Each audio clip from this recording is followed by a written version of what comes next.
I remain squarely focused on achieving our dual mandate goals of maximum employment and stable prices for the benefit of the American people.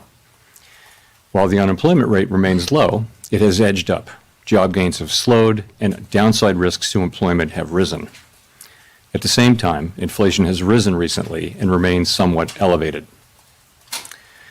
In support of our goals, and in light of the shift in the balance of risks, today the Federal Open Market Committee decided to lower our policy interest rate by a 1/4 percentage point.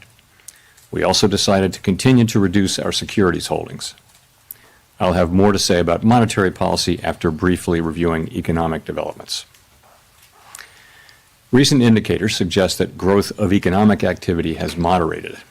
GDP rose at a pace of around 1.5% in the first half of the year, down from 2.5% last year. The moderation in growth largely reflects a slowdown in consumer spending. In contrast, business investment in equipment and intangibles has picked up from last year's pace. Activity in the housing sector remains weak. In our summary of economic projections, the median participant projects GDP to rise 1.6% this year and 1.8% next year, a touch stronger than projected in June. In the labor market, the unemployment rate edged up to 4.3% in August, but remains little changed over the past year at a relatively low level. Payroll job gains have slowed significantly to a pace of just 29,000 per month over the past 3 months. A good part of the slowing likely reflects a decline in the growth of the labor force due to lower immigration and lower labor force participation.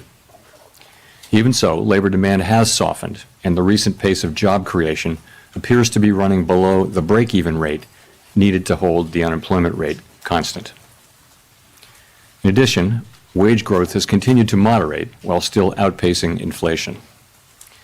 Overall, the marked slowing in both the supply of and demand for workers is unusual.